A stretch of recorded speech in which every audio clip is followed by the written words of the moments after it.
จะโอ้ลมน้ำอ้ายว่าห้องน้ำขนาด2 เมตร 50 คูณ 2 เมตรเนาะไอ้สิคิดน้ำทะเลที่เคยเห็นมานะเอาแต่หาล่างนะขามือบ่โอ้ต่อตัวนั้นมันจะ10 ปลายล้านด้วยได้ฮะน้อยขันไปต่อเสานั้นมันอยาก10 ปลายล้านด้วยได้เนาะบ่ฮอดบ่หาล้านทุกล้านได้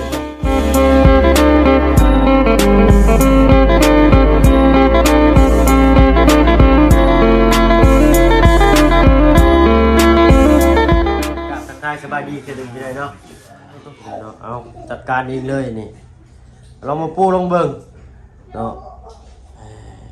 สาดเดี๋ยวยับเนี่ยเนาะว่ามันพับมาเนาะใส่มา2 พื้นมานี่เนาะตัวหนึ่งเงิน2,700โอ้ตัว2,700มานี่ก็คือสิพอดีเต็มเลยแล้วนะนี่เนาะอันนี้2,10โอ้50,000นึงเอาตัวหนักกันดีเนาะคิดมันชิ้นใหญ่คือว่าเอามาหมดบักใหญ่หนึ่งแล้วกันไปเปลี่ยนได้บ่นี่เบิ่งกีตาร์มันก่อนแล้วกีตาร์มันเราลงมือกีตาร์เบิ่งถุงนี่จะเผาทิ่มก็ต้องกล้าเด้อเราเปลี่ยนได้อ้ายจะไปเปลี่ยนเพิ่มให้ได้พอดีเนาะบอกเขาว่าซื้อมันใหญ่มากแหละมันพับมันสิโยมันก็สิเฮ็ดเป็นคู่มันก็บ่งามมันคิดว่าสิแบบเหมาะเจาะเป๊ะนะบ่เป๊ะเฉยเนาะทุกอย่างย่อมมีการผิดพลาดกันเกิดขึ้นที่เลยเนาะขอโทษขออภัยน้ำลายแต่ว่ามาปูทับอีกอันหนึ่งนี่นะโอเคอยู่เนาะเบิดแล้วไม่ต้องต้นกล้าสาดอยู่กันนี่บ่เบิดเลยเนาะหรือว่าเขาเปลี่ยนเอาตัวนี้กับเขาในบ่เสือน้ำมันนี่ที่ต้องจันเป็นชื่อมาถ้ามาชื่อเป็นเสือน้ำมันนี่ก็ดีกันนะโอ้ม่วน1,000 กว่าบาทเลยเนี่ย1,000 บาท600,000กีบบ่ได้น้อยได้กีบมา600,000เลยก็ได้ 1,000 กว่าบาท1,200ผู้บ่ลื่นเท่าไรนี่แหละเนาะงามสีนี่ก็ได้เนาะเอาให้ทั้งไอ้สร้างไปกินข้าวกินน้ำอิ่มพี่มีพญาสิก่อนจังมาโอ้ลมกันตื่มอีกเนาะ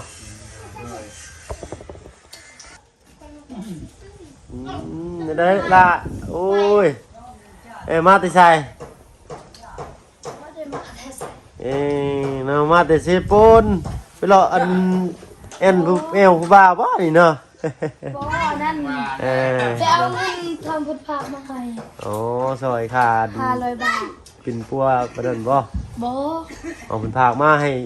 น้องใช้ชื่อกินนี่เนาะเพราะว่าน้องเพิ่นอยู่คนเดียวเด้อันน่ะ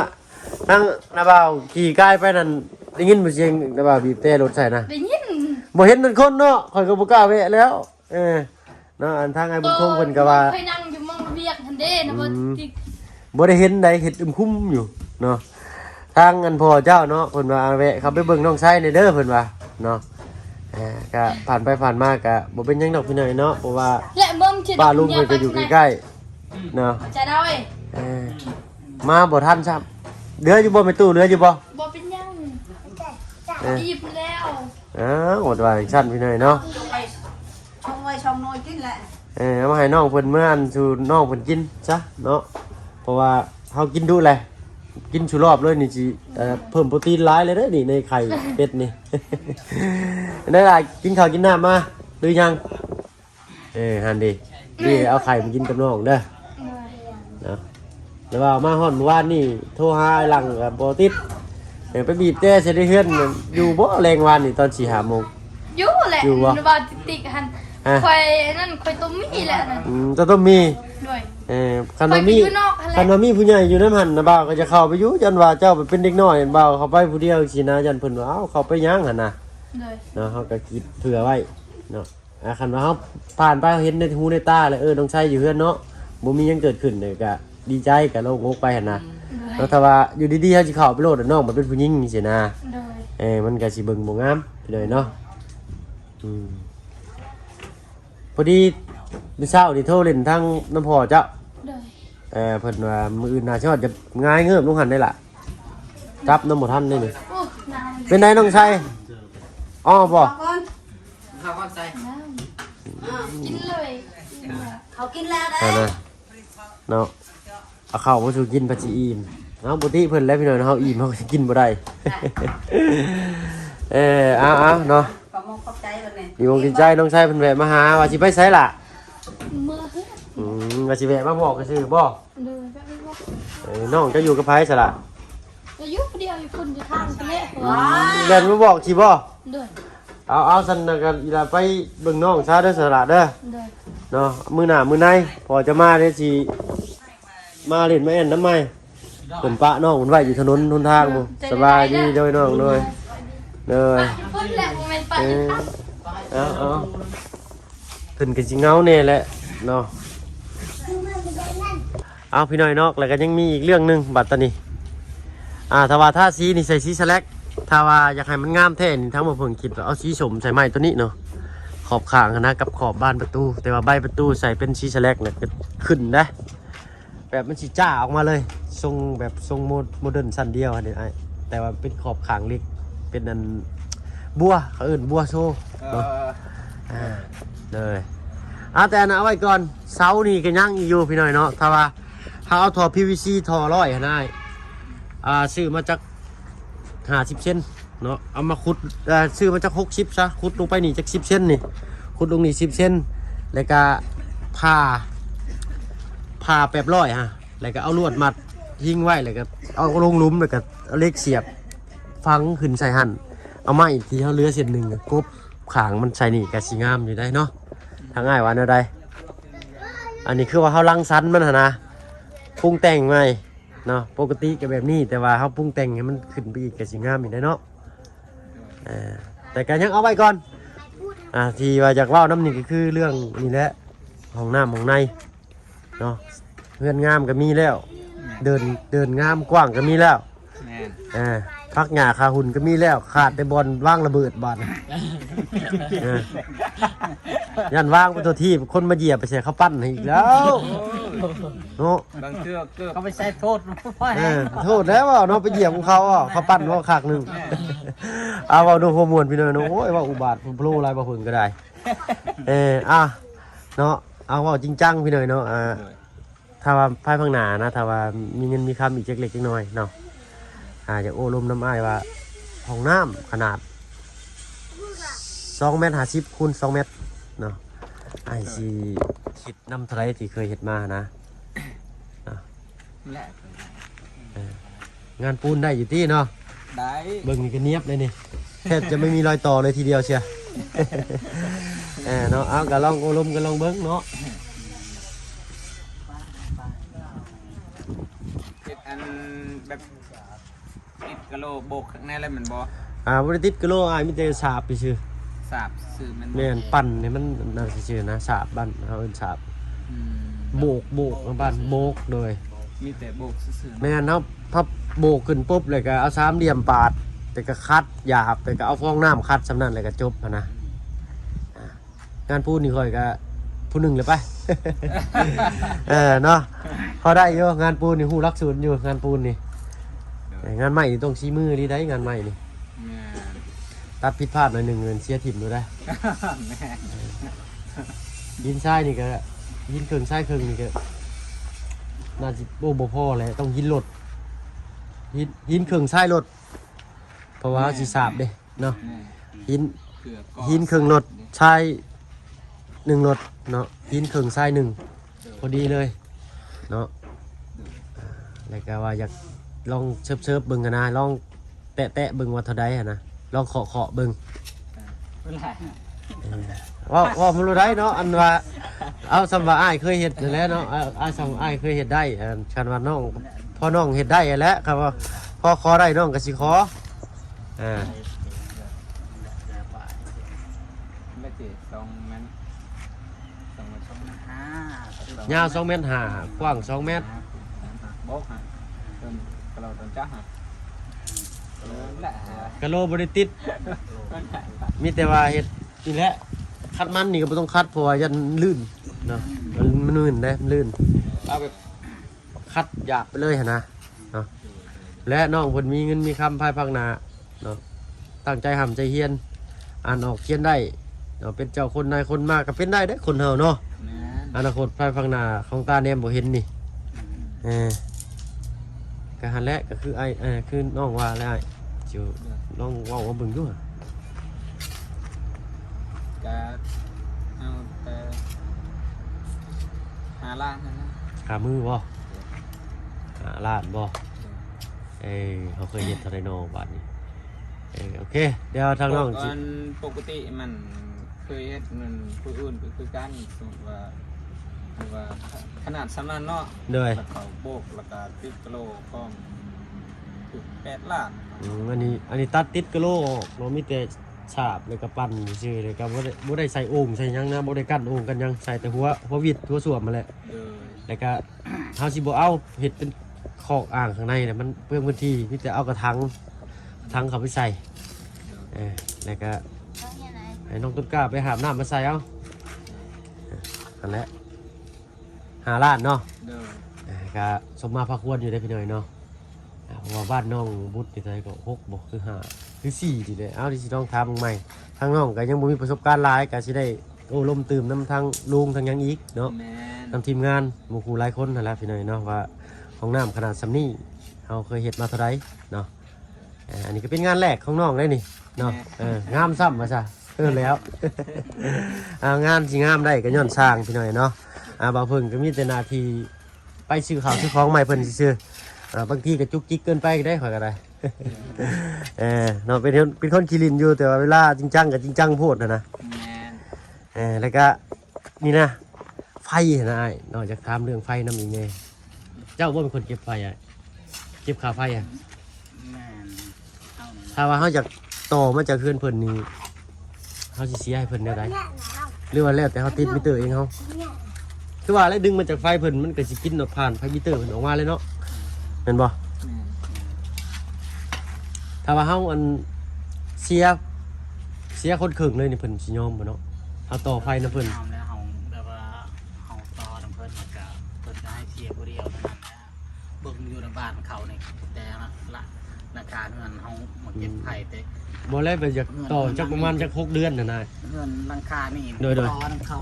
เงินทางนั้นก็เฮานี่เสียผู้เดียวนั่นน่ะ เสียผู้เดียวเลยข้างน่ะใส่ไฟเท่าใดก็ทางนี้เสียคือเก่าเนาะแนวนั้นบ่ก็เรียกว่าคนครึ่ง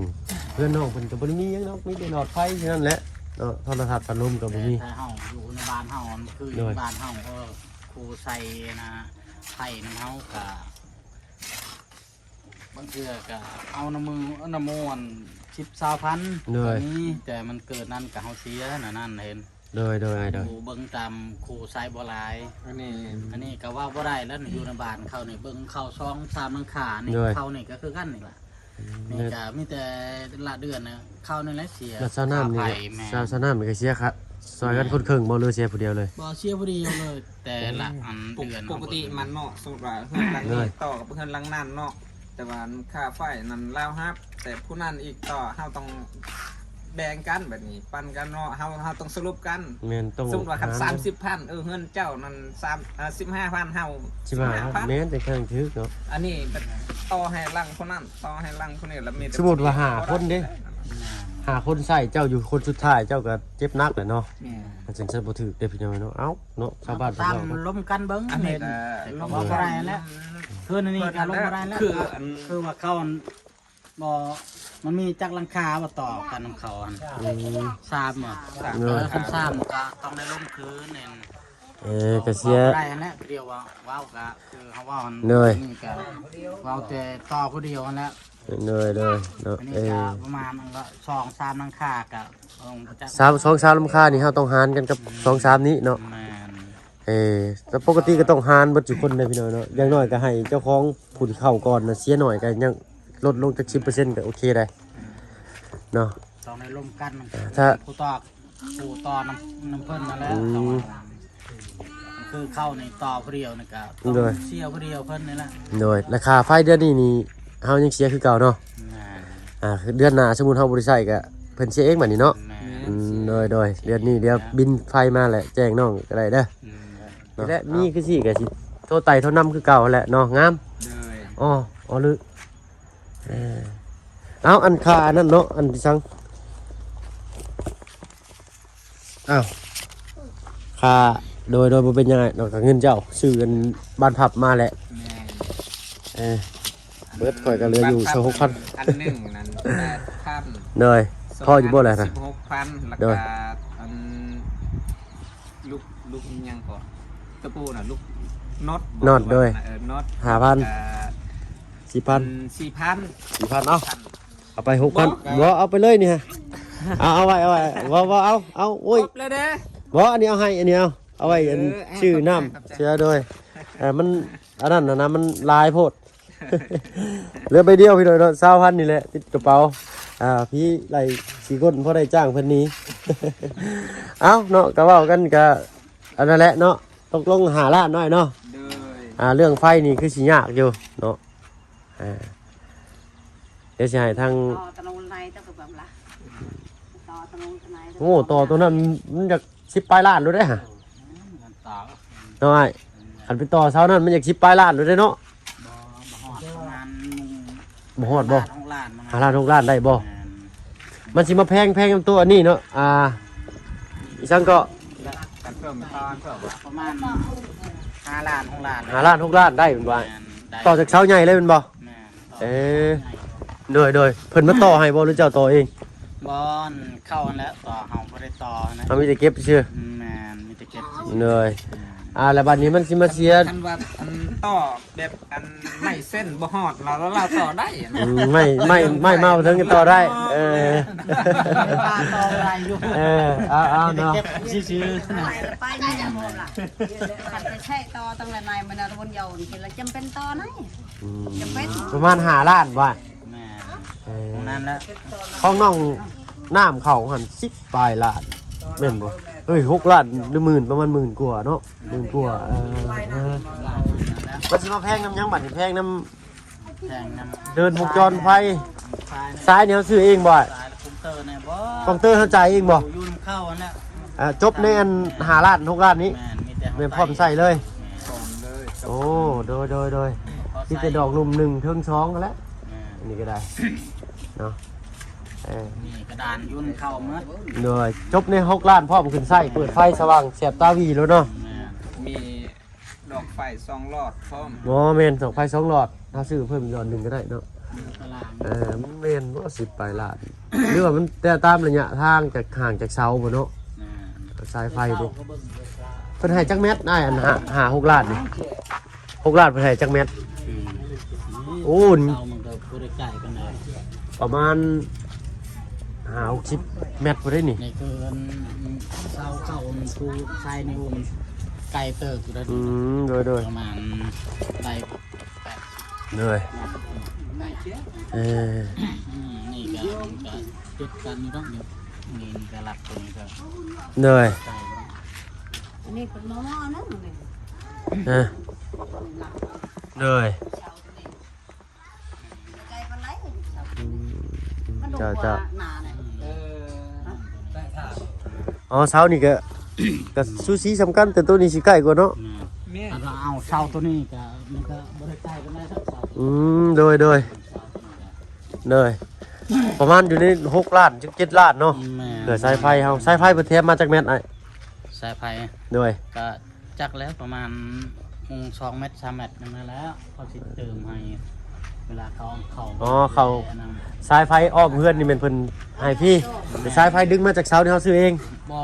บ่ เขาซื้อมา เข้าซื้อ อ๋อพร้อมใช้เลยเป็นบ่ เฮาบ่ เขา ฮู้ ใส่ ว่าเส้น เขามีแต่ใต้ชื่อว่าไปมา โดย เขาไปใต้ชื่อ